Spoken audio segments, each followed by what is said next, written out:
네. 진짜 단기 선교 갔다 오니까 할 말 많죠. 단기 선교 꼭 가야 합니다. 벌써 여기 좀 학생 중에 두 분 망설이는 분이 있어요. 상황이 이렇고 한계 이런데 가야 되나? 혹시 망설이는 분이 있으면 가셔야 합니다.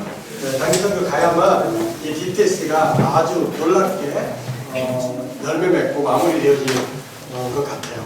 저도 단기 선교를 오랫동안 다녔습니다. 성대단체 오랫동안 있으면서요. 선교 갈 때마다 하나님 역사하시는 것들을 보는 귀한 시간이 있습니다.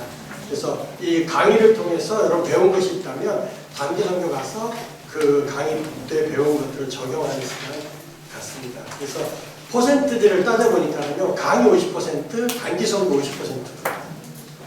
그럼 강의가 훨씬 더 시간을 많이 투자했는데 어떻게 50%밖에 안 되나 이렇게 생각하는데요. 어떤 분은요. 강의 30%, 단기 선교 70% 이렇게 말하는 분도 있어요.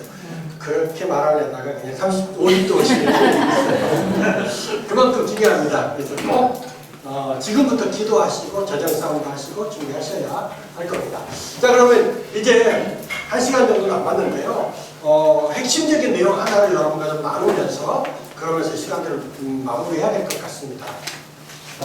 지금 제가 성령 충만에 대한 얘기를 했어요. 성령 충만할 때 우리의 삶에 어떤 변화와 회복이 있는지에 대한 얘기를 했었고요. 그리고 성령 충만이 무엇인지 설명했고요. 또 성령 충만의 현상으로 안식과 또 연합과 일치하는 데 대한 얘기를 했습니다. 그렇다면 이 시간에는요. 어떻게 하면 그 성령의 충만함을 받을 수 있는지 성령 충만의 방법에 대한 얘기를 해야 합니다. 성령 충만의 방법이 너무나 많아요. 그리고 여러 가지로 설명할 수 있을 것 같습니다. 그렇지만 제가 그걸 다 설명할 수는 없고요. 여러분에게 한 가지를 핵심적으로 설명하려고 합니다. 이 설명은요. 가장 중요한 설명이 될 겁니다. 왜냐하면 지금 제가 주어진 시간 안에 하나를 나눠야 된다면 그 하나를 나는 이것으로 선택했다면 그만큼 의미 있고 가치 있는 얘기를 여러분과 나누려고 하는 것입니다. 놀라운 사실은요. 성령이라는 주제의 강의를 저도 좀 들었거든요. 놀라운 사실은 성령이라는 주제의 강의를 했던 대부분의 목사님, 여기서 굉장히 중요한 건 대부분, 그러니까 90% 이상이라는 뜻입니다. 대부분의 목사님들이요. 성령 충만의 방법 첫 번째로 이것을 이야기하기 시작했습니다. 저도 그 얘기를 하려고 합니다. 성령 충만의 방법 첫 번째 이겁니다. 이게 뭘까요? 가장 강력한 성령 충만의 방법, 가장 강력한 영적 전쟁, 가장 돌아온 복음의 핵심입니다. 다시 말해서 여러분 성령 충만 받기를 원하십니까? 그럼 반드시 이걸 해야 합니다. 이게 뭘까요? 묵상. 가능한 것은 아름답고 정결한 것입니다. 제가 원하는 대답이 안 해요.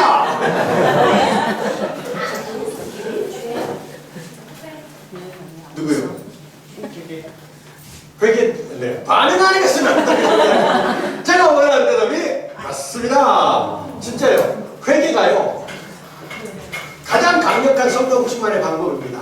놀라운 사실은 저도 이 얘기를 하지만 저만 하는 게 아니라 대부분의 목사님들이 성령 충만의 방법으로 첫 번째 회개를 이야기하고 있습니다. 회개는요. 가장 강력한 영적 전쟁이 되기도 합니다. 자, 회개가 왜 가장 강력한 영적 전쟁인지 잠깐 설명해 볼까요? 자, 여러분 물어볼게요. 잘 띵하고 대답하세요. 이제 저녁 식사도 하고 굉장히 졸음이 몰려올 텐데 여러분 잘 버티셔야 합니다. 그동안 여러분 진짜 잘했어요. 오후도 이렇게 잘했는데 저녁에 우리가 그냥 망가뜨리면 안 돼요. 여러분 잘 따라와야 합니다. 자, 질문합니다. 띵하고 대답하세요. 영적인 세계가 보입니까? 보이지 않습니까? 그래요. 맞아요. 보이지 않아요. 자꾸 영적인 세계가 보이고 그러면 큰일 납니다. 보이지 않아요. 하지만 영적인 세계가 있습니까? 없습니까? 있어요. 자, 우리의 원수 사단 마귀가 있습니까? 이제 진짜 질문할게요. 원수 사단 마귀가요. 자유롭게 여러분 가운데 틈탈 수, 우리 가운데 틈탈 수 있습니까? 없습니까? 있어요. 띵크아웃 대답하세요. 있어요. 자, 원수가요. 우리 가운데 자유롭게 틈탈 수 있습니까? 있어요. 벌써 이제 흔들려요? 있어요? 없어요가 생겼어요? 처음에는 100% 있어요 그러더니 자, 잘 띵크아웃 대답하세요. 원수가 자유롭게 우리 가운데 틈탈 수 있다 없다? 있어요. 없다? 있다? 자, 없다가 몇 명 안 되고 다 있다예요. 자, 진리를 얘기합니다. 진리는요, 원수는 자유롭게 우리 가운데 틈탈 수 없어요. 이게 진리입니다. 원수가 틈타기 위해서는요, 반드시 뭐가 있어야 됩니까? 틈이 있어야 됩니다. 성경적 근거를 굳이 대라고 한다면요, 욥기를 댈게요. 여러분 사단이요 원수죠. 사단 마귀가 욥에게 자유롭게 틈탔습니까? 못 탔습니까? 욥에게 틈타기 위해서 누구의 허락을 받았습니까? 하나님의 허락을 받는 장면이 욥에게 나와요. 그 당시 욥은 어떤 사람입니까? 의인이다 이렇게 말하고 있습니다. 이해되셨어요? 원수가 우리 가운데 자유롭게 틈탈 수 없어요. 그런데 현실은 어떻습니까? 원수가 우리 가운데 자유롭게 틈타고 있어요. 현실과 진리가 다를 수 있습니다. 원수는요 우리 가운데 자유롭게 틈탈 수 없어요. 자유롭게 틈타기 위해서는 반드시 틈이 필요합니다. 자, 원수가 자유롭게 틈타는 통로인 틈이 뭘까요? 그렇죠, 죄입니다. 우리가 범죄한다는 것은 무엇을 의미합니까? 원수로 하여금 합법적으로 틈을 타도록 큰 길을 열어주는 것과 같습니다. 원수가 어떻게 여러분 가정 가운데 틈탄다고요? 우리가 지금 죄라는 이 합법적인 통로를 통해서 원수는 나와 내 가정 가운데 틈탄단 말입니다. 이해되셨죠? 여기까지? 자, 그러면 진짜 질문 한번 더 해볼게요. 원수가 여러분 가정 가운데 틈탔습니다. 그동안 어떻게 영적 전쟁하셨습니까? 안 했다고 말하지 마세요. 분명히 하고 왔어요. 여기까지.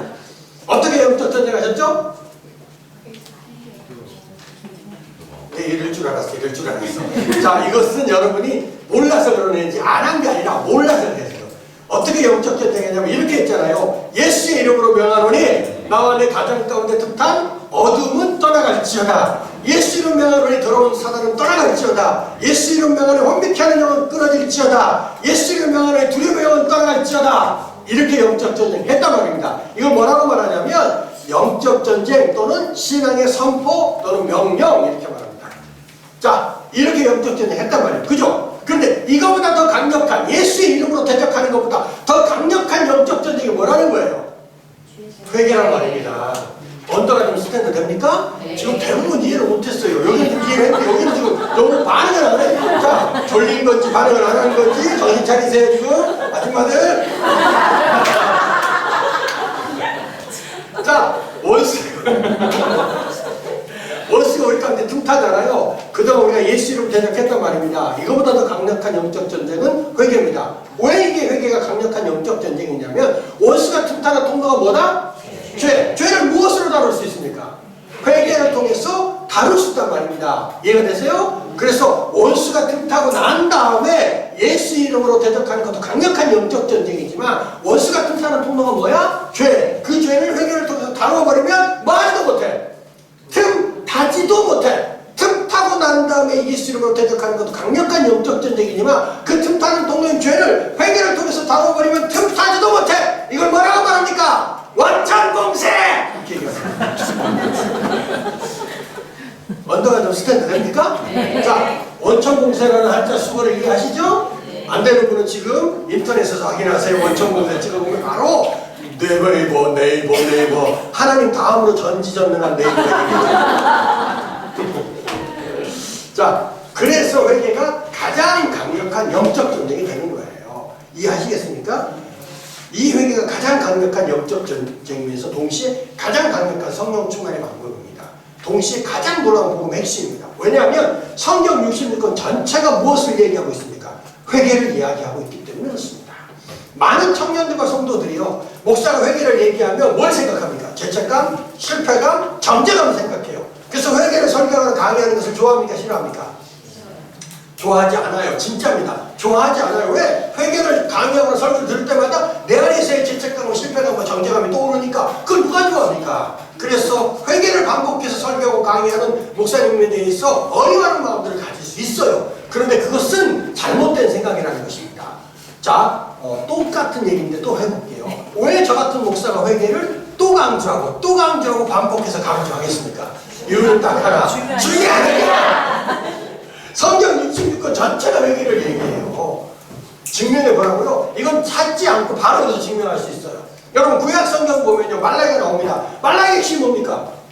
회개 하나입니다. 몰랐군요. 여러분 요나서가 나오죠. 요나서 핵심이 뭡니까? 회개 하나예요. 호세아서가 나오죠. 호세아서 핵심이 뭘까요? 회개 하나입니다. 이사야서 핵심이 뭔 줄 아세요? 회개 하나예요. 여러분 놀리지 마세요. 요수아 핵심이 뭔지 아세요? 돌이키라는 거예요. 하나님 말씀과 진리로 나오라는 것입니다. 여러분 성경 66권 전체는요, 계속해서 회개를 이야기합니다. 왜? 여러분에게 실패감과 정죄감, 죄책감 심어주려고? 아니에요. 회개가 가장 강력한 복음의 핵심이니까 신약성경 얘기 들어볼까요? 여러분 신약성경 얘기합니다. 여러분 세례 요한 나오죠. 세례 요한의 메시지 핵심이 뭡니까? 예수님의 공생을 시작했어요. 예수님의 첫 번째 메시지가 뭔 줄 아세요? 다 아시네. 사장님이 이 안에서 제자들이 성령 충만 받았잖아요. 그 성령 충만 받은 제자들이 두름을 뚫고 뛰쳐나가요. 그리고 베드로가 처음으로 전한 복음의 메시지 뭔 줄 아세요? 회개하고 예수 믿고 성령 충만 받으랍니다. 요한계시록 보세요. 일곱 교회를 향해서 일정하게 한 가지 메시지 얘기합니다. 뭡니까? 회개하라는 것입니다. 왜 이렇게 회개를 강조합니까? 여러분에게 죄책감, 정죄감, 실패감 심어주려고? 아니에요. 이 회개가 가장 놀라운 복음의 핵심이니까 성경 66권 전체는 회개를 이야기하고 있는 것입니다. 여기까지 이해했어요? 자, 그렇다면 회개가 가장 강력한 성령 충만의 방법인 것을 여러분과 나눠야 합니다. 자, 가장 강력한 성령 충만의 방법인 회개를 제가 여러분에게 정확하게 설명하고 싶습니다. 다 같이 누가복음 15장 17절부터 20절까지를 봐야 합니다. 누가복음 15장 17절부터 20절입니다.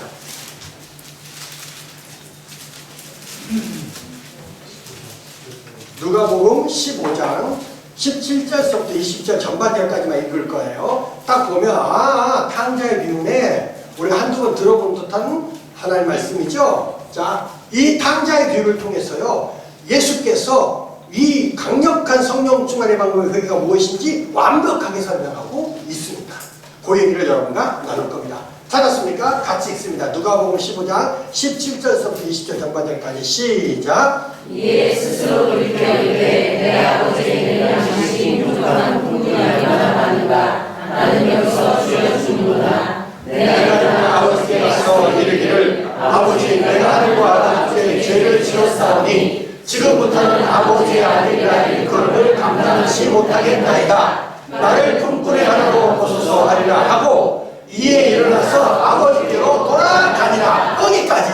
이제 나만 봐! 적어보세요. 자, 예수께서요 탕자의 비유를 통해서 가장 강력한 복음의 핵심 성령 충만의 방법 영적 전쟁인 회개를 설명합니다. 이 회개는요 인격적인 회개입니다. 이 예수님이 설명하시는 회개는요 부족함이 없어요. 그래서 저는 이것을 온전한 회개다 이렇게 말합니다. 이 회개 속에는 그러므로 반드시 세 가지가 있어야 합니다. 이 세 가지를 나누기 전에 여러분에게 질문 하나 할게요. 띵크하지 말고 대답해야 합니다. 여러분 요즘도 회개하십니까? 네. 굉장히 중요한 질문을 탁 던진 거예요. 반응해야 합니다. 여러분 요즘도 회개하세요? 네. 그렇다면 여러분의 회개 기도를 기억하시면서 예수님의 이 회개의 가르침을 비교 또는 되져보라는 것입니다. 그러면 아주 쉽습니다. 자, 예수님 말씀하시는 회개 속에는 반드시 그래서 세 가지가 있어야 합니다. 첫 번째가 뭡니까? 지. 두 번째가 뭐죠? 정. 세 번째가 뭡니까? 여러분 지정이라고 들어봤습니까? 네. 제가 중학교 다닐 때인가 도덕 시간에 인격의 3요소를 아직도 기억이 나요. 제가 인격의 3요소 그때 뭐였습니까? 지정의였습니다. 이게 인격이라면 지정의가 있어야 한다라고 배웠던 것 같아요. 그래서 제가 이것을 인격적인 회개 이렇게 설명하는 것입니다. 자, 첫 번째 회개는 지입니다.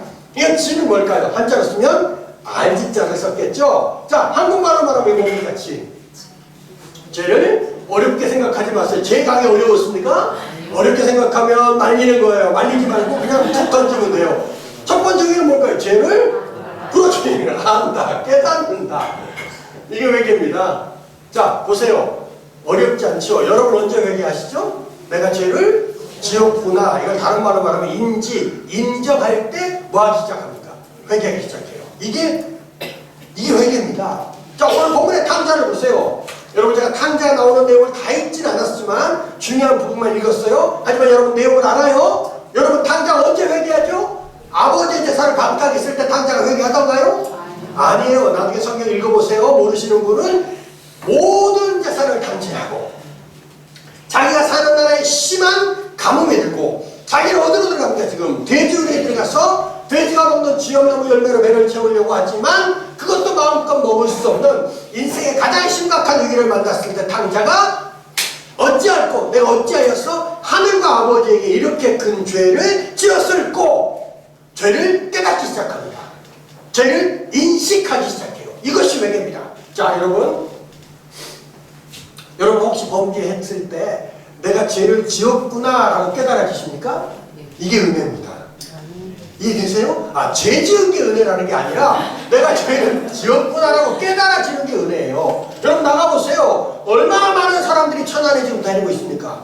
그런데 수많은 자들이 죄를 짓고도 그것이 죄인지 깨닫지 못해. 그러니까 깨닫지 못했으니까 뭐할 기회를 놓치는 거예요? 아버지께로 돌이킬 기회가 없는 거잖아요. 그잖아요. 근데 여러분 죄를 지었는데 깨달아져요? 이거 무슨 뜻입니까? 여러분이 양심이 아직 죽지 않았다는 뜻이에요. 자, 깨달았다는 것은 무슨 의미가 있냐면 아버지께로 돌이킬 수 있는 기회가 있다는 것을 여러분 생각하면 돼요. 자, 여러분 보세요. 여러분 나가서 범죄하셨습니까? 내가 죄를 지었구나라고 깨달아지세요? 그럼 여러분 그때 기억해야 합니다. 지금이 내가 아버지께로 돌이킬 기회라는 것을 기억하십시오. 그리고 회개하셔야 합니다. 자, 첫 번째 회개는요, 죄를 깨닫는 것입니다.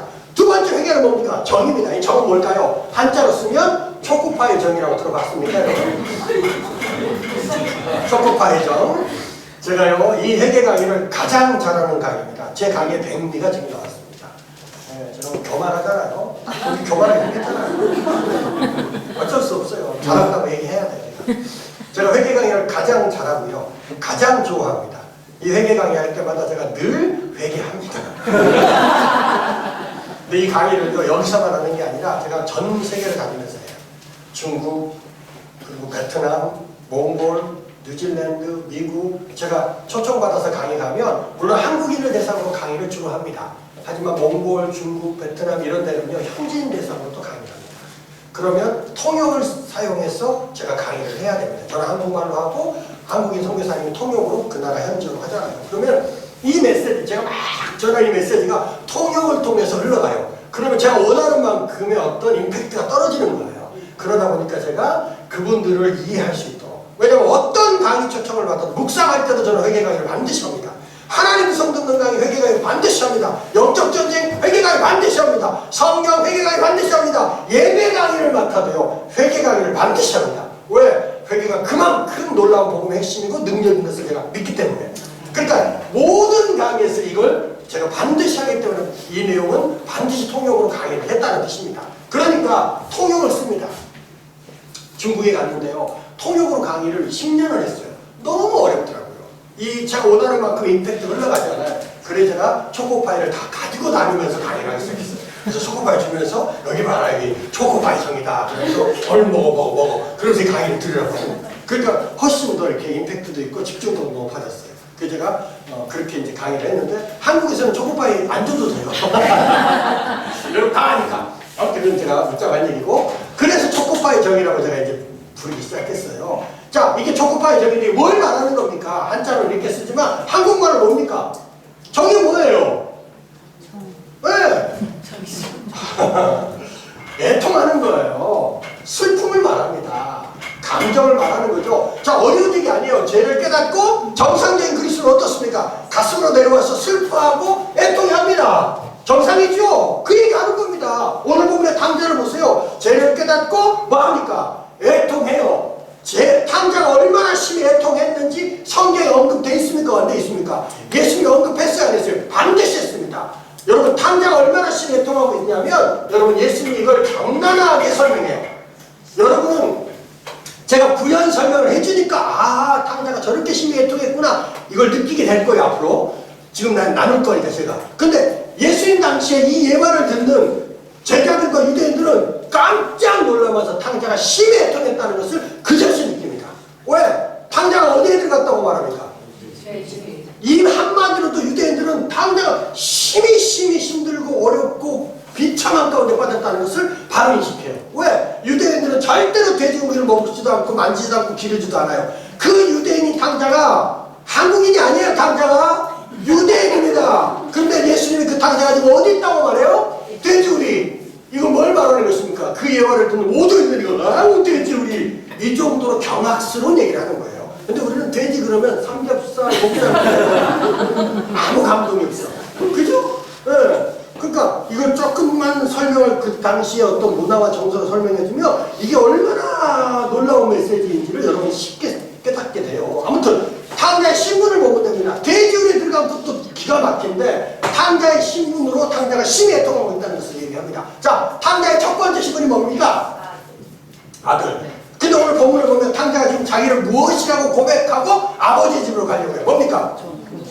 네, 종이 아니에요. 성경도라면 품꾼이라고 말합니다. 자, 보세요. 내용은 이렇습니다. 탕자가 돼지에 앉았어요. 끔찍한 일입니다. 유대인에게 끔찍한 일이야. 그 돼지에 앉아서 어떡합니까? 죄를 깨닫는 거예요. 그리고 굶어 죽게 생겼습니다. 어떻습니까? 그래서 탕자가 돼지에 앉아서 자기 집을 생각하는 거예요. 자기 집에는 양식이 풍족한 품꾼이 많아져요. 많아요. 그걸 탕자가 하는 거예요. 그래서 돼지 위에 앉아서 굶어 죽기 직전에 탕자가 아버지 집을 기억하고 내가 여기서 굶어 죽을 수 없고 어떡하겠다는 거야. 아버지의 집으로 본인이 돌아가겠다고 지금 고백하잖아요. 그런데 무엇으로 돌아갈 수 없다고 스스로 얘기합니다. 그렇죠. 아들인 것을 자기가 아는데 자기가 이 아들의 신분을 주장하지 않겠다는 거야. 아버지에게 가서 품꾼의 하나로 보소서 하리라 하고 아버지 집으로 가겠다고 말하고 있어요. 지금 탕자 스스로가. 왜 그렇습니까? 그만큼 탕자 스스로가 아버지에게 심각한 죄를 지었다는 것을 인식하고 인지하고 슬퍼하고 있다는 거예요. 애통하고 있는 거예요. 자기가 아들인데 아들의 신분을 스스로 버려. 자, 어떤 죄를 지었습니까? 어려운 얘기 아니죠? 탕자가 아버지의 유산입니다. 재산이 아니라 유산을 가지고 나와서 그 많은 유산을 탕진하고 지금 뭐가 됐어요? 거지가 됐어? 돼지에 앉아있는 거예요. 여기 앉아있으면 죽어. 굶어 죽어. 그래서 내가 굶어 죽을 수 없고 어떡하겠다는 거야? 아버지의 집으로 가겠다는 거야. 그런데 무엇으로 갈 수 없다고 생각해요? 아들로 갈 수 없는 거야. 본인 스스로가 아들의 신분을 내려놓아야 할 만큼 심히 애통하고 슬퍼하고 죄책감과 실패감과 정죄감 가운데 빠졌다는 것을 예수님이 품꾼이라는 이 단어로 딱 설명해요. 유대인들은 다 알아들었어요 지금. 근데 우리는 지금 설명해야 알아듣고 있어요. 자, 그렇다면 여기서 재밌는 얘기 하나 해볼까요? 자, 아버지의 집에 품꾼 말고 또 누가 있습니까?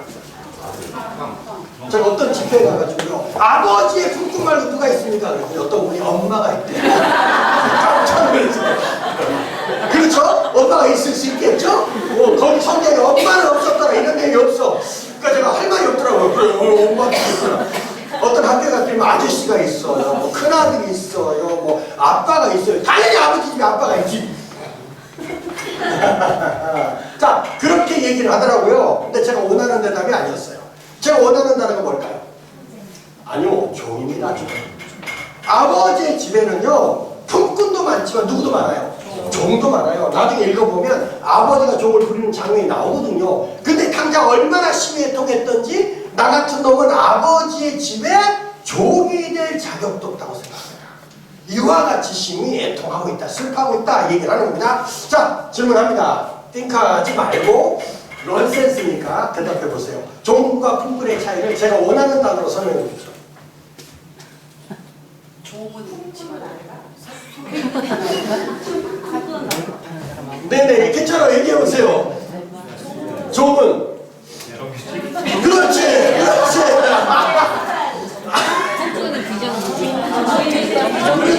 제가 원하는 단어로 종은요, 정규직이에요. 이거. 품꾼은 이거 비정규직. 우리 대한민국 지금 가장 어려운 문제에 직면해 있습니다. 요거 반드시 해결해야 대한민국 선진국가 됩니다. 이거 해결해야 합니다. 이것 때문에 제가 청년들하고 젊은 집사님들 대상으로 제가 오랫동안 목회를 했어요. 그러니까 이게 얼마나 그들에게 심각한지는 제가 알아요. 제가 84학번이거든요. 50대 중반입니다. 제가 대학교 졸업하고 직장생활 할 때요, 정규직 비정규직이 없었어요. 다 정규직이었습니다. 근데 어느 정도 한 10년 정도 시간이 가면서 국가에서 노동자들과 회사, 경영자들의 이익을 위해서 비정규직이 들어왔어요. 그때는 제가 처음에 비정규직을 들었을 때는 1년만 비정규직으로 하면 2년 차에는 정규직으로 전환해준다, 이렇게 됐었어요. 근데 그것이 지금 계속적으로 이렇게 해서 지금 완전히 이게 차별이 되고 그리고 편견이 되고 그런 게 된 거예요. 그리고 굉장히 우리 대한민국에 있어서는 심각한 문제입니다. 이거 해결해야 우리나라가 선진국으로 갑니다. 이거 해결하지 않아요? 그러면 저 같은 중년은요, 그러니까 저는 중년이 어차피 중년이 저는 이제 이대로 가는 거예요. 하지만 이거 제가 해결해주지, 저희 세대가 해결해주지 않으면 이거 누가 해결해야 됩니까? 우리 자식들이 이 문제 해결해야 돼요. 이거 직면해야 됩니다. 그러니까 이거 굉장히 우리나라에게 중요한 문제라고 저는 생각해요. 생각해요. 그래서 여러분이 나라와 민족을 위해서 기도할 때에도 정규직과 비정규직에 대한 이 차별이나 편견이 있지 않도록 이게 해결되도록 기도해야 합니다. 이걸 위해서는 하나님의 지혜가 필요해요. 저는요, 기득권자들이 좀 내려놓을 걸 내려놓으면 좋겠다 이런 마음이 있어요. 그럼 이거 해결이 좀 될 겁니다. 여러분, 비정규직은 내 인생과 상관없어라고 생각하는 분들이 가끔 있어요. 그분들은 아마 금수저인지 다이아몬드 수저인지 모르겠지만 그렇지 않아요. 여러분의 자녀가 비정규직이 안 될 거라는 보장이 있습니까? 절대 우리가 보장 못하거든요. 그렇다면 이거 우리가 심각하게 생각하고 하나님 앞에 기도해야 될 제목이다. 저는 그렇게 생각합니다. 자, 지금은 얘기하려는 건 아니고 아무튼 자, 탐자가 아버지의 집에 종이 많다는 걸 알아요, 몰라요? 알아. 그렇지만 얼마나 심히 애통하고 슬퍼했던지 나 같은 놈은 아버지의 집에 종이 될 자격도 없다고 생각해요. 그만큼 심히 슬퍼하고 있다는 얘기를 누가 하고 있어요? 예수님이 하고 있는 겁니다. 자, 이제부터 중요한 얘기를 합니다. 우리는 가끔 회개를 이야기할 때 죄를 깨닫고 애통하고 울고 죄를 자백하고 회개했다고 말합니다. 노 아니에요. 예수님 말씀하시는 인격적인 회개, 온전한 회개, 가장 강력한 성령 충만의 방법이 회개는 죄를 깨닫고 애통하고 울고 끝내면 안 돼요. 만약에 우리가 회개할 때 죄를 깨닫고 애통하고 울고 끝내버리면 그것은 회개가 아니라 자기 연민일 수 있습니다. 여러분, 자기 연민으로는요 어떠한 하나님의 은혜도 능력도 나타나지 않아요. 반드시 회개해야 합니다. 그렇다면 예수님 말씀하시는 인격적인 회개, 온전한 회개 속에는 한 가지가 더 있어야 한다는 뜻입니다. 그게 뭘까요? 의라는 것입니다. 의가 뭡니까? 이 의가요, 의지적인 결단과 의지적인 결정을 말하는 것입니다. 무엇을 결단하고 무엇을 결정하는 것입니까? 정확합니다. 죄를 끊어버리는 결단과 결정입니다. 죄에 대해서 떠나는 결정과 결단인 것입니다. 죄와 싸우는 결정을 말하는 것입니다. 여러분, 오늘 누가복음 15장 17절을 보세요. 탐자가 돼지에 앉아서 죄를 깨닫고 애통하고 그리고 거기서 굶어 죽었더라. 슬피 울며 굶어 죽었더라. 예수님 그렇게 말씀하셨습니까? 아니에요. 17절에 보면 이에 일어나서 탐자의 의지와 결정이 동원되어 있습니다. 이에 일어나서 아버지께로 돌아가니라. 그 어둠의 자리, 슬픔의 자리, 그 돼지에서 일어나 아버지께로 돌이키는 결단과 결정까지 있을 때 이게 뭐라는 것입니까? 이게 회개란 말입니다. 이 회개가 가장 강력한 성령 충만의 방법이고 가장 강력한 영적 전쟁이며 가장 놀라운 것의 핵심 중에 핵심이다 라고 얘기하는 것입니다.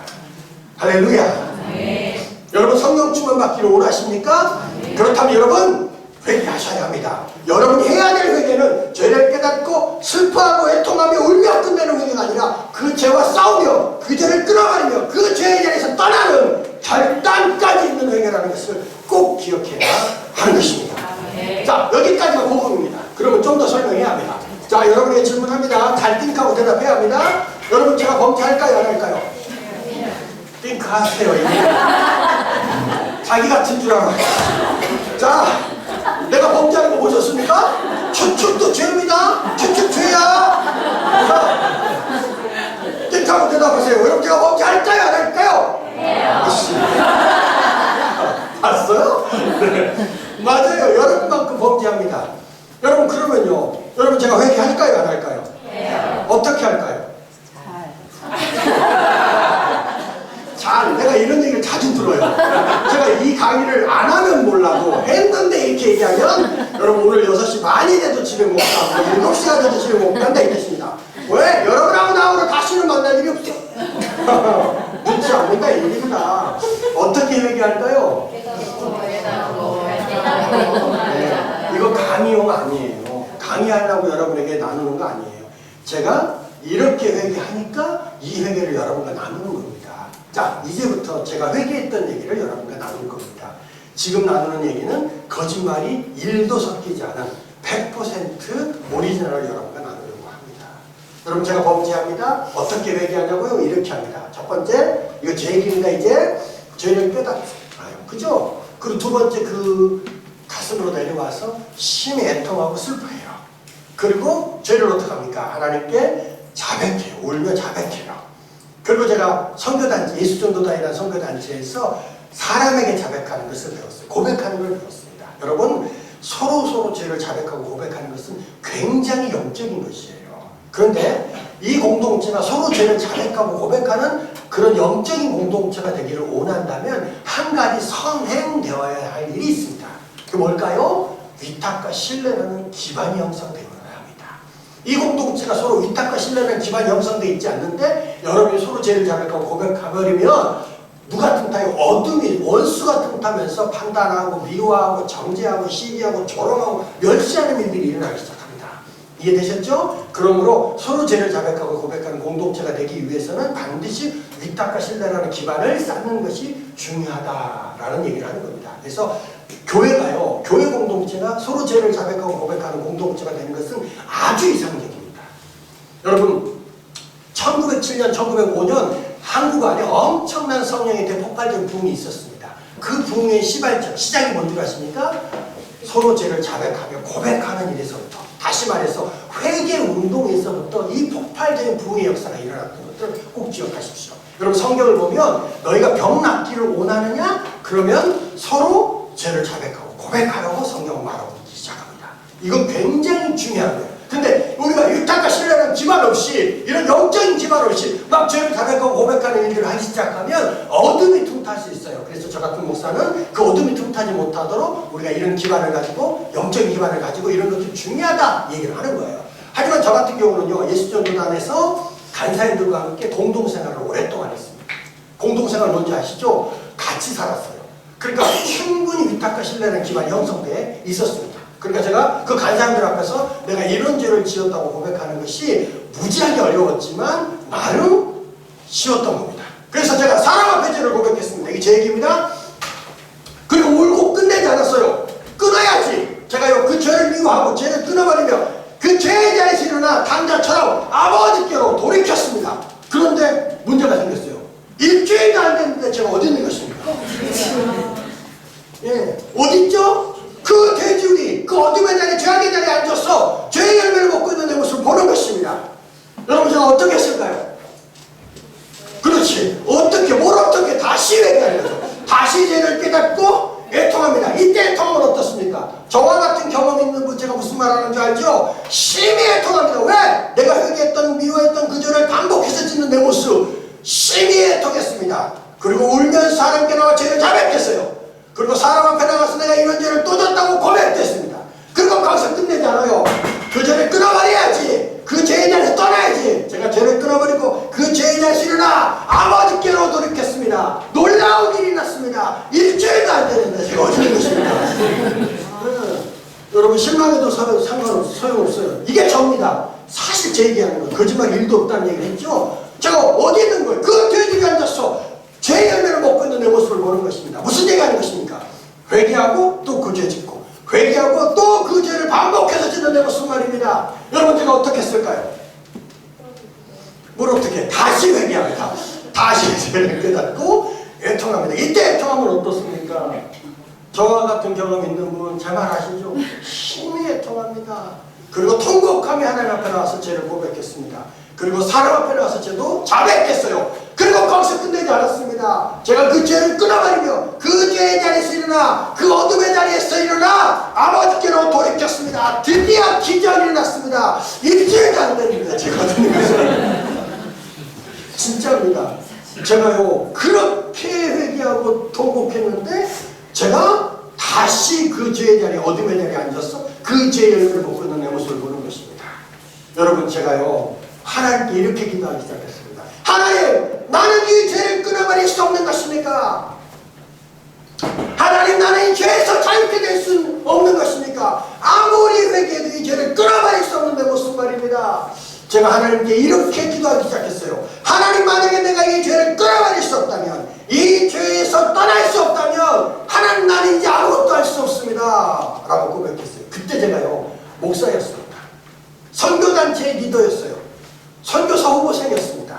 제가 어떻게 기도하기 시작했냐면, 하나님, 내가 이 죄를 끊어버릴 수 없다면 나는 이제 목사도 선교사도 선교단체 리더도 아무것도 안 할 거야 라고 제가 반응하기 시작했습니다.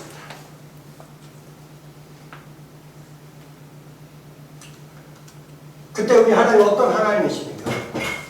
우리의 작은 신음에도 응답하시는 하나님이십니다.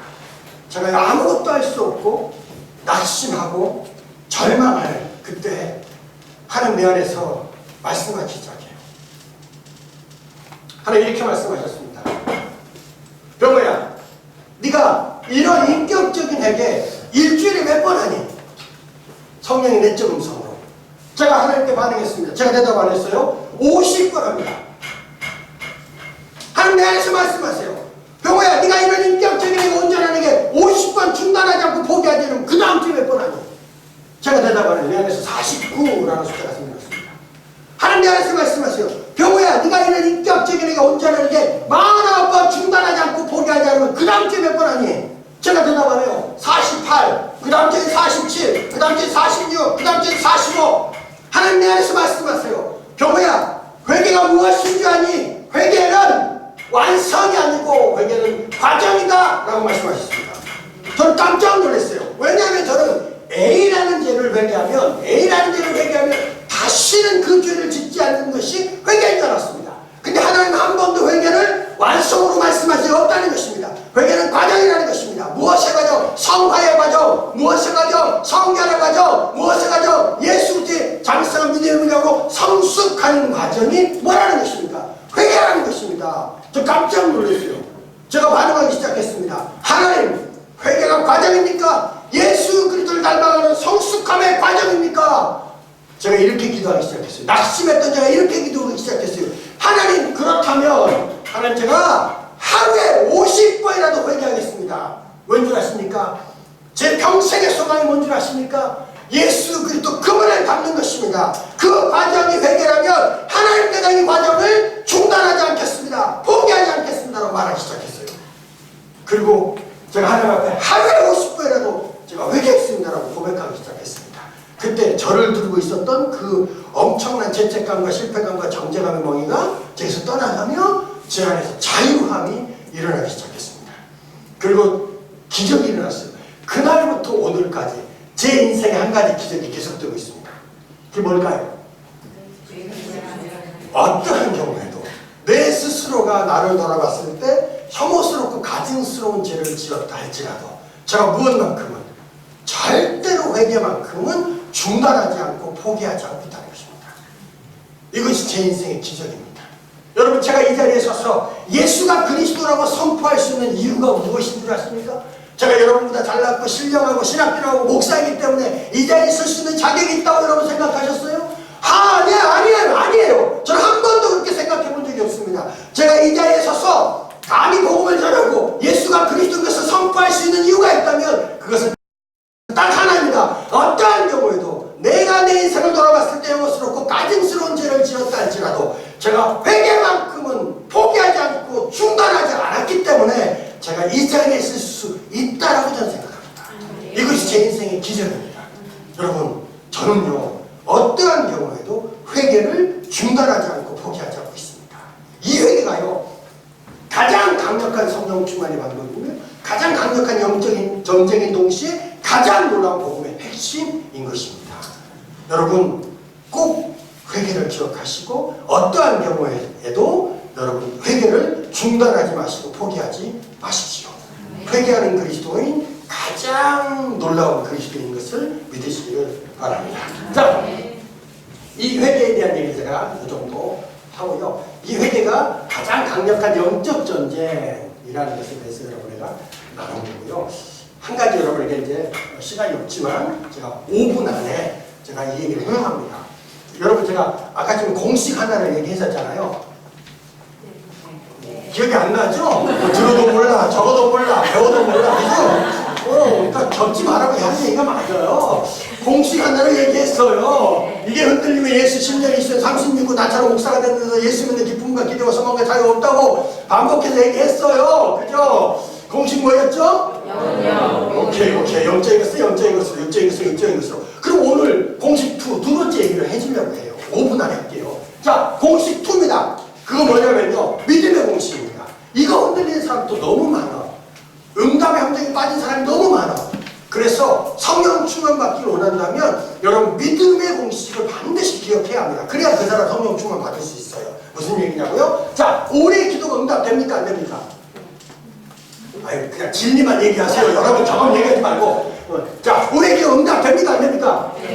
그렇죠. 그러면 훨씬 수월하죠. 저런 경험이 자꾸 들어오면 아, 뭐가 응답돼. 내가 심리 이렇게 자꾸 우리가 망설여지는데 진리를 얘기하라고 여러분 어렵지 않잖아요. 진리는 얘기하면 돼요. 그래서 항상 진리를 붙들어야 돼요. 예, 진리를 선포해야 합니다. 그러면 그 진리가 여러분을 자유케 합니다. 이 영적 이게 굉장히 중요한 영적인 어떤 얘기인데 여러분 이해했나 몰라. 예, 여러분의 감정, 환경, 조건을 자꾸 의식하고 그걸 생각하고 그걸 붙들려고 하면 여러분의 자유없어요. 근데 여러분이 내 경험은 이럴지라도 내 겪었던 과정은 이럴지라도 감정은 이럴지라도 진리를 선포하기 시작하면 여러분 자유합니다. 요한복음 8장에 진리를 알지는 진리가 너희를 자유케 한다고 말하잖아요. 이 진리는 하나님의 말씀이고 이 진리는 성령입니다. 그러니까 이 진리 하나님의 말씀과 성령 붙드세요. 여러분의 감정보다 앞서서 여러분의 지식과 정보 경험보다 앞서서 그럼 반드시 알아야 합니다. 보세요. 제가 좀 자유롭잖아요. 또 내 자랑이 되니까 내가 안 하는 거야. 제가 교만하다고 했잖아요. 아우 교만하기까지 어떻게 하면 좋아. 주야. 근데 이게 흔들려요. 성령 충만 받는데 이게 흔들려요. 우리의 기도는 반드시 응답이 됩니다. 여러분 두려워하지 마시고 반응하시면 됩니다. 하지만 요한복음 4장에 그 야고보서 4장에 보면 응답받지 못하는 기도가 있다고 말해요. 뭐죠? 그렇죠. 여러분 정욕으로 잘못 구한 기도입니다. 그러면 우리 기도가 응답, 성령 충만 예를 들면 자 이런 기도가 응답되기 위해서는 반드시 우리는 정욕을 피해야 합니다. 자 여러분 물어볼게요. 이것도 중요합니다. 저 나름대로 어떻게 하면 정욕을 피할 수 있습니까? 제가 이렇게만 가르치고 집에 갔어요. 근데 수많은 아니 여기서 말고 다른 학교나 집회에 가서 여러분 정욕적인 기도 하나 응답하지 않습니다. 정욕을 피하세요. 이렇게 하고 이제 제가 이 강의를 하고 갔거든요. 그 다음부터 수많은 사람들이 정욕에 집중하기 시작했습니다. 대단했어요. 네. 많은 분들이요. 저도 그런 경험이 있어요. 아 정욕을 피하라고 했지. 그럼 이게 정욕인가? 이게 정욕인가? 이게 정욕인가? 이게 정욕인가? 이게 정욕인가? 뭐에 집중하기 시작해? 다 정욕을 찾기 시작해. 그죠? 여러분도 그래요. 이게 죄인가? 이게 정욕인가? 아 이건 정욕 이렇게 시작해요. 그러니까 우리 안에 뭐가 없어요? 자유함이 없어. 근데 정욕을 피할 수 있는 방법이 뭘까요? 정욕적인 기도는 응답받을 수 없어. 그러니까 정욕적인 기도를 하면 안 되잖아. 그러면 정욕을 피할 수 있는 기도 방법이 뭐예요? 정욕에 집중하지 말고 하나님 말씀과 진리에 집중하면 돼. 하나님 뜻이 무엇인지를 여러분 찾기 시작하십시오. 그러면 정욕을 제하는 것보다 훨씬 빨라. 무슨 뜻이냐고요? 여러분이 하나님의 뜻, 하나님의 진리, 하나님의 말씀을 찾기 시작하면 여러분 정욕 신경 안 써도 돼. 왜? 여러분 주변에서 정욕이 사라진단 말이에요. 근데 정욕을 자꾸 찾기 시작하잖아요. 그럼 여러분 주변에 정욕만 모여들어. 그 논리를 이해하시겠어요? 그러니까 저 같은 경우는 가장 정욕을 빨리 해결할 수 있는 방법은 이게 정욕인가 이게 정욕인가 정욕을 이렇게 집중하지 말고 하나님의 말씀과 진리에 집중하라는 거예요. 이해되시죠? 네? 자 그러니까 자 정욕을 피한단 말입니다. 그러니까 정욕이 뭔지 찾지 마시고 하나님의 뜻을 찾는 거예요. 공식 들어갑니다 지금. 자 하나님의 뜻. 자 하나님의 뜻이 어디 있습니까? 이렇게 얘기하면 대답 못해. 그래서 하나님의 뜻이 어디에 기록되어 있습니까? 그렇죠. 다 대답해. 그러니까 많은 분들이 자꾸 하나님의 뜻을 나한테 와서 물어. 그 마음은 이해하겠어요. 그렇지만 저한테 와서 묻는 것보다 더 빨라요. 뭐가? 하나님의 말씀과 진리, 성경을 붙드시고 묵상하시고 성경 배우시고 성경 읽으시고 성경 통독하시고 여러분 그렇게 하세요. 그러면 그 말씀 속에서 여러분의 인생을 향한 가정을 향한 하나님의 뜻과 계획들을 발견하게 됩니다. 진짜입니다. 자, 엑서사이즈 연습 문제 하나 해볼까요? 우리가 성령 충만 받는 거 이거 하나님의 뜻입니까? 아닙니까? 당연히 뜻이죠. 명령이라고 얘기했잖아요. 자, 공식 들어갑니다. 순서 공식이에요. 하나님의 뜻을 두 번째 뭐 해야 됩니까? 기도해야 됩니다. 자, 성령 충만을 위해서 뭐 하려는 거예요? 지금 제가 기도하라는 거예요. 무슨 뜻입니까? 기도하지 않으면 아무런 일도 일어나지 않아요. 아, 성령 충만이 중요하고 성령 충만 받아야 되고 성령 충만이 명령이라고 이병헌 목사한테 들었어. 아, 성령 충만 중요하지. 이렇게 끝내면 안 된다는 거예요. 성령 충만을 위해서 뭐 해야 돼요? 기도해야 합니다. 이해하시겠어요? 기도하지 않으면 아무런 일도 일어나지 않아요. 자, 기도합니다. 기도해야 뜻은 세 번째 공식입니다. 순서예요. 세 번째가 뭘까요? 당연히 믿어야죠. 여러분 믿으십시오. 성경 한 구절만 쓰겠습니다. 마태복음 21장 22절. 요한일서 5장 14절 15절도 있는데 마태복음 21장 22절만 찾을게요. 자, 여러분 이제 곧 끝낼게요. 여러분 너무나 놀랍게 잘 듣고 계세요. 저녁 식사하고 난 뒤에 지금 잠깐 흔들렸는데. 아니요, 잘하셨어요. 너무너무 잘 듣고 계세요. 잘하고 있는 겁니다. 마태복음 21장 22절 예수님 말씀하신 거죠? 한번 읽습니다. 시작. 너희가 무엇이든지 믿고 구한 것은 다 받으리라. 자, 보세요. 너희가 무엇이든지 믿고 구한 것은 다 받은 줄로 믿으라는 것입니다. 자, 여러분 어려운 얘기 아니에요. 담백합니다. 진리는 단순합니다. 하나님의 뜻, 성령 충만을 위해서 기도하였거든 받은 줄로 믿으라는 거예요. 자, 그러면 마지막 네 번째가 뭡니까? 믿으면 응답도, 현상도, 변화도, 역사도, 감동도, 기적도, 은사도, 눈물도, 느낌도 일어난다는 것입니다. 여러분 이게 진리입니다. 이게 공식이에요. 그래서 오직하면 이걸 공식이라고 얘기하겠습니다. 자, 다시 얘기할게요. 어렵지 않아요? 하나님의 뜻을 기도하였거든. 여러분 받은 줄로 믿으세요. 믿으면 응답도, 현상도, 변화도, 역사도, 감동도, 기적도, 눈물도, 느낌도 일어납니다. 그런데요, 원수가요 얼마나 교묘한지. 사단의 특징 세 가지입니다. 이거 다 설명 못하지만 사단은요 거만한 자입니다. 두 번째 사단은요 거짓의 아비죠. 세 번째 사단은요 참수하는 자입니다. 사단이 가장 잘하는 게 뭘까요? 거짓말이에요. 그래서 성경은 사단은 거짓말의 왕, 거짓말의 왕 이렇게 말하죠. 사단이 어디다 거짓말합니까? 우리의 생각, 우리의 마음에다가 거짓말합니다. 이렇게 말입니다. 하나님의 뜻을 기도하고 사단이요 3번과 4번을 싹 바꿔놨어요. 그리고 뭘 기다리게 합니까? 응답과 현상과 변화와 역사와 감동과 기적과 느낌과 눈물을 기다리게 해요. 그리고 이런 일들이 일어나지 않으면 뭐 하잖아요? 믿지 않고 낙심하고 실망하고 절망하며 하나님을 떠나도록 합니다. 이해하셨어요? 이게 사단의 전략입니다. 그런데 성경은 뭐라고 말하고 있습니까? 하나님의 뜻을 기도하였거든. 응답도 현상도 변화도 역사도 감동도 기적도 느낌이 좀 없어도 먼저 뭐 하라고? 믿으라는 거예요. 믿으면 응답도 현상도 변화도 역사도 감동도 기적도 일어난다는 것입니다. 이걸 제가 뭐라고 말하냐면 사단이 우리 그리스도인들을 응답의 함정에 빠뜨려요. 보세요. 여러분이 응답의 함정에 빠졌는데 예수 믿는 기쁨과 기대와 소망과 자유가 있겠습니까? 절대 없어요. 사단의 목표가 뭔지 아세요? 여러분 예수 못 믿게 하는 거 아니에요. 사단의 목표는요, 여러분 예수 믿어요. 너 믿어라. 제자 운전해라. 오해할까봐 제가 이렇게 할게요. 만약에 우리 자매님이 초신자잖아요. 죄송합니다. 제가 5분 정도 더 해도 되죠? 네. 아까 그 발표, 인도네시아 발표 때문에 가시는 좀 5분 그래서 5분만 더 할게요. 자매님 초신자잖아요. 죄송해요. 초신자 아닌데 그냥 예를 들면 초신자잖아요. 그러면 초신자인 자매님의 믿음을 떨어뜨릴 수 있는 방법이 뭘까요? 초신자니까. 아니야. 초신자한테 그렇게 접근해. 그냥 핍박해. 어려움을 줘. 고난을 줘. 그럼 초신자는 어떻습니까? 믿음이 떨어져 버려요. 여러분 경험해봤잖아요. 근데 자매님이 변해서 이렇게 됐어. 그래가지고 막 믿음이 나는 외모가 변했다는 거야. 뭐야 이렇게 됐어. 그러면 믿음이 막 자란 거야. 이렇게 자랐어. 그러면 사단이요 믿음이 자란 자매님을 핍박하잖아. 고난을 주잖아. 만약에 자매님 믿음이 자라는데 핍박고 고난이 와? 어떻게 해? 우리의 믿음이 날카로워져. 새벽기도 막 절정해.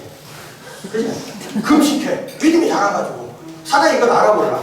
사단이 바보입니까? 그거 알아. 그러니까 믿음이 자란 걸 봤어. 얘한테는 핍박이나 고난을 주면 새벽 기도하고 막 금식 기도하고 막 철야 기도하고 기도하고 가는 거야. 수레를 따라가는 거야. 그 사단이 안 되거든. 그거 어떡합니까? 믿음이 자란 자매에게 예수 믿어. 주일 성수해야 돼. 너 성가대도 해야 돼. 제자훈련 반드시 받고 인도네시아 단기 선교 가야 돼. 그리고 기도해. 그리고 사단이 살짝 와서 기도했어? 기도했어. 응답 받았어. 너 기도했어? 기도했다. 응답 받았니? 응답? 너 기도했어? 기도했다. 응답 받았어? 이게 응답의 함정입니다. 저한테도 자주 왔어요. 열심히 기도했거든. 너 기도했어? 당연히 기도했지. 왜? 응답 있지? 왜? 10년, 20년 기도하면서 응답받지 못한 기도 좀 있습니까? 없습니까? 사단이 알아요. 그러면서 우리를 어디로 들어가? 어디로 데려가? 응답의 함정으로 데리고 들어가. 그러니까 예수 잘 믿는 지체들이 여기서 빠지면 정말 헤어나오기가 힘들어요. 그러면서 뭐가 와요? 우리 안에 낙심이 오고 실망이 오고 예수 30년 믿었는데도 결국 별거 없다 이렇게 생각해요. 치명적입니다. 근데 그 사람 교회에서 잘하거든. 교회에서 높은 직분 갖고 있거든. 그렇지만 믿음은 이미 싹 다 목사들도 있어요. 그러니까 정말 예수 잘 믿어야 합니다. 결정해야 합니다. 아시겠어요?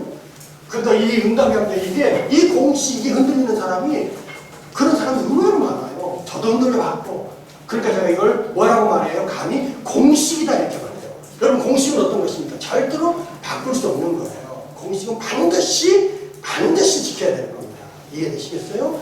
자, 순서가 바뀌면 안 된다는 얘기하는 거예요. 하나님의 뜻을 기도하였거든 응답도 현상도 변화도 역사도 감동이 좀 더디 있어도 여러분 성경 뭐라고 말하고 있어요? 마태복음 12장 21절 요한일서 5장 14절 15절 믿으라는 거예요. 믿으면 응답 없다는 얘기 아니에요. 여러분 응답 안 한다 얘기 아닙니다. 응답해요. 믿으면 응답도 현상도 변화도 역사도 감동도 기적도 봅니다. 이것이 진리입니다. 이 진리를 사단이 뒤집지 못하도록 여러분 말씀과 진리 안에 서 있어야 할 것입니다. 성령 충만 받기를 원하십니까? 그거 하나님의 뜻이에요. 그럼 어떻게 하라는 거예요? 기도하세요. 기도했는데 아무런 응답이 없고 변화가 없고 감동이 없어 느낌이 없어. 이거 예화 많이 써요. 시간 많으면 이 예를 다 설명해줘요. 이 응답의 현장에 빠진 수많은 청년들과 성도들 얘기를 해줄 수 있어요. 기도하고 아무런 느낌이 없어가지고 하나님을 향한 절망과 거절감과 가득한 사람들을 제가 많이 만났어요. 그 사람들에게 계속 이 얘기를 합니다. 반복해서. 얼마나 중요한지 몰라요. 기도했어요. 성령 충만해서 기도했어요. 응답도 감동도 느낌도 은사도 방언이 안 나타나도 뭐 하라는 것입니까? 믿으세요. 여러분 제가 억지 부리는 거 아니에요. 진리를 얘기하는 거예요. 진리는 믿으라는 겁니다. 믿으면 하나님의 때 하나님의 방법으로 응답도 현상도 변화도 역사도 감동도 느낌도 은사도 방언도 일어납니다. 네. 여러분 그걸 붙드셔야죠. 그래야 우리가 예수 믿는 기쁨과 자유함이 있어요. 진짜입니다. 네. 이 공식 붙드시고 여러분 기도하십시오. 그럼 반드시 성령의 충만함을 경험한 줄로 믿습니다. 네. 자, 사도행전 1장 8절이 결론입니다. 사도행전 1장 8절. 여러분 잘 아는 말씀이죠? 네. 찾아서 읽으실 분 읽으시고 외우시는 분은 저랑 같이 외우시고 그럼 좋을 것 같습니다. 사도행전 1장 8절. 제가 서두에 제자들 얘기하면서 제자들이 증인되지 못했었다 얘기했었죠. 결론도 증인으로 끝나는 거예요. 그래서 왜 우리가 성령의 충만을 받아야 합니까? 잘 먹고 잘 살고 드러내고 나타내고 잘하고 과시하고 싶어서 아니라는 거예요. 여러분이 성령 충만, 천안 성결교회가 성령 충만함을 구해낸 이유는 딱 하나라는 거예요. 예수 그리스도의 증인의 사명을 감당하기 위해서. 이 놀라운 부르심을 여러분 잊지 말라 얘기하는 겁니다. 같이 읽습니다. 시작. 오직 성령이 너희에게 임하시면 예루살렘과 온 유대와 사마리아와 땅끝까지 이르러 내 증인이 되리라 하시니라. 할렐루야. 자, 성령 충만을 받아야 될 가장 중요한 이유는 뭘까요? 나를 드러내고 나타내고 잘하고 싶어서가 아니라 예수 그리스도의 증인으로서의 삶을 살아내기 위해서. 자, 이 말을 다른 말로 말하면 여러분 성령 충만 받지 못하면 예수 그리스도의 증인 될 수 있다 없다? 없다 이 얘기입니다. 굉장히 중요한 얘기예요. 왜 이게 중요하냐면 여러분 혹시 놓칠까봐 마무리할게요. 여러분 무엇이 중요합니까? 뭐 어떤 영화에서 보니까 무엇이 중요한지 뭐 이런 것들이 나왔어요. 충청도랑 또 달라요? 자, 여러분 인생에 중요한 게 뭘까요? 돈도 중요하고 가족도 중요하고 명예도 중요하고 건강도 중요합니다. 맞아요. 여러분 절대로 그 중요한 거 맞아요. 예, 가져야 되고 지켜야 될 것입니다. 그런데 제가 한 번 더 물어볼게요. 이거보다 더 중요한 게 있어요 없어요? 있어요. 그렇죠. 없으면 그 사람 예수 믿는 거 아니에요. 정직하게 얘기하는 겁니다. 이거보다 더 중요한 거 뭡니까? 예수 그리스도. 진짜입니다. 돈보다 명예보다 가족보다 가정보다 예수 그리스도가 더 중요하다. 오해하지 마세요. 가족 버리라 이 얘기 아닙니다. 우리가 2단 3단도 아니고 그 정도 여러분 이해 못하는 수준 아니니까 제가 얘기하는 거예요. 가정 무시해라 이거 아닙니다. 직장 포기해라 이거 아니에요. 너무너무 중요합니다. 하지만 더 중요한 거 이걸 뭐라고 말하냐면 최상급의 가치 있잖아요. 그게 뭡니까? 우리한테는 예수 그리스도. 이해되시죠? 그 예수, 내 인생의 가장 중요한 가치가 되시는 예수 그리스도가 나를 통해서 내 삶을 통해서 드러나고 나타나게 하라는 거예요. 이게 우리의 삶의 부르심입니다. 이해되셨죠? 어떻게 그게 가능하냐 이 얘기를 하는 거예요. 어떻게 이게 가능합니까? 내가 열심히 살아야지, 열심히 드러내야지, 열심히 드러내야지. 그래 드러납니까? 아니에요. 성령 충만할 때 내 인생의 가장 소중한 가치가 되시는 예수 그리스도가 내 삶을 통해서 드러납니다. 드러나고 나타나게 된다는 거예요. 이해하시겠어요? 그러므로 저 같은 목사가 성령 충만 받으라고 강하게 소리 지르는 것입니다. 할렐루야. 여러분 성령 충만 받으셔서 여러분의 삶을 통해서 예수 그리스도가 드러나고 나타나게 하십시오. 그것이 우리 인생의 가장 소중한 목표인 줄로 믿습니다. 자, 집에 가기 전에 숙제를 내고 갑니다. 여러분 제가 호락호락 할 줄 알았죠? 어림도 없어요. 어차피 여러분하고 나하고 다시는 만날 일 없으니까 숙제를 냅니다. 쉬운 숙제 아닙니다. 일주일 내내 해야 될 숙제를 내는 거예요. 일주일짜리 숙제. 다음 주 토요일까지. 하루도 빠지지 않고 해야 합니다. 아니요, 그게 아니에요. 숙제는요, 여러분 날마다 5분 이상 성령 충만을 위해서 간절히 기도하십시오. 네, 저랑 같이 기도하는 시간도 갖고 해야 되는데 뭐 이걸 모두 다 할 수 없으니까 저도 집에 가면서 여러분을 위해서 기도할 테고 여러분은 일주일 동안 기도하는 거예요. 새벽 기도 나오면 제일 좋을 것 같고 새벽 기도 안 되시는 분은 장수 시간 불문입니다. 차에서 하셔도 되고 직장 가서 하셔도 되고 뭐 주방에서 하셔도 되고 그렇지만 학생들은 적어도 5분 이상 간절히 성령 충만을 위해서 기도하십시오. 반드시 하나님 여러분 가운데 역사하실 줄로 믿습니다. 할렐루야. 여러분 숙제 하실 수 있겠죠? 이 숙제 검사는 사람이 하지 않고 성령님께 제가 위탁합니다. 사람은 속여도 성령은 못 속입니다. 여러분 제가요 3시간 동안 바바바바바 했는데요. 여러분 너무 열심히 잘 듣고 반응하며 따라오셨어요. 잘한 겁니다. 여러분 정말 수고하셨어요. 끝까지 믿음 안에서의 훈련 잘 감당하시기를 축복합니다. 제가 기도하겠습니다. 살아계신 아버지 하나님, 우리에게 간절히 성령님 필요합니다. 성령, 인격적인 성령 오시옵소서. 오셔서 우리의 삶과 우리의 인생을 만지시옵소서. 그래서 그 예수님 때문에, 그 성령님 때문에 우리 안에 기쁨과 즐거움과 소망이 넘쳐나게 하여 주시옵소서. 특별히 일주일 동안 5분 이상 성령 충만을 위해서 간절히 기도할 때 성령의 이들 가운데 임하시옵소서. 성령으로 충만할지어다. 5분 이상 성령 충만을 위해서 간절히 기도할 때 성령으로 충만케 하여 주시옵소서. 주님, 그래서 우리의 삶을 통해서 예수 그리스도 당신이 드러나는 거룩한 은혜만 있게 하여 주옵소서. 하나님, 전환성결교회 이 DTS를 주님 손에 의탁합니다. 예수의 보혈로 덮어 주옵소서. 주님, 섬기는 간사님들과 학생들 가운데 날마다 모일 때마다 성령의 은혜와 기름 부으심이 넘쳐나게 해 주옵소서. 그렇게 인도하시는 그 하나님을 찬송합니다. 예수님의 이름으로 기도합니다. 아멘.